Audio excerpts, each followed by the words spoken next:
That will probably distract me, because you know me and my ADD, but don't worry, they're not being rude. They're just trying to say everything I'm saying to the kids at the same time, and Rysa can hear a little bit too, so she can understand everything that I'm saying.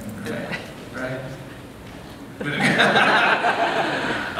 Anyway, what we're going to do, let me kind of introduce a little bit. I'll try to do this. So this is, Lauren is on the end here. You kind of, this is one of their songs.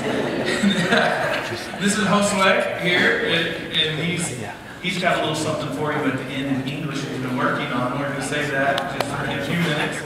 And then we have Diorca, who's here, her beautiful daughter. And then Steven here behind me, and then of course Rysa and Elvis. So, yeah.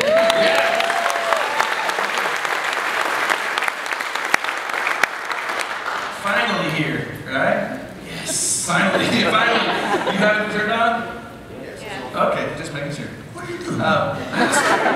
Which we found out, Rysa has told us, and some of the kids, that whether you like us or not, Elvis and I are a lot alike, and so he's very loco as well, right? Very creative. He is loco, I'm very serious.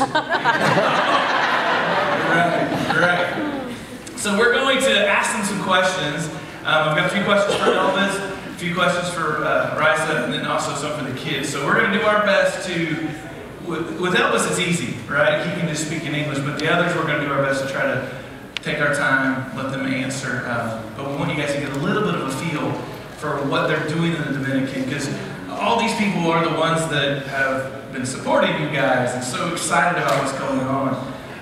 So Elvis, let me start with you.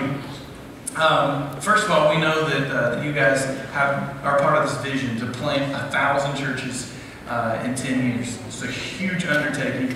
But we want to kind of know, where does it stand right now? How many churches have you guys been able to plant so far? And then kind of, how is that vision going that we know we've been kind of praying for? So we'd love to hear kind of an update on how that's going. Thank you. I speak Spanish better for my translator help me, yes? If he speaks in Spanish, will you help him? Yeah. Okay, sí, Dios nos ha llamado para una gran visión de plantar 1000 iglesias en 10 años en la República Dominicana, en cualquier parte donde Dios nos abra puertas. Sabemos que muchas veces... Sorry, Pablo. That's all right. Respira. God has called us, to establish 1,000 churches in 10 years, and it's a big thing to do. Y mucha gente me pregunta, ¿cómo está tu visión de plantar 1000 iglesias? And many have asked me, how is your vision of planting these thousands of churches? Pero no es mi visión, es la visión de Dios. But it's not my vision, it's God's vision. Es el movimiento de Dios, es el movimiento de Dios. It's the movement of God. Y nosotros ahora mismo tenemos ya unas 42 iglesias plantadas. And right now we have 42 churches planted. 62 comunidades donde estamos trabajando para plantar iglesias. In 62 communities that we were working on planting churches. Yes. And so the 42, I think we talked earlier, the 42, like, they don't consider it like a real done deal church until many things are in place.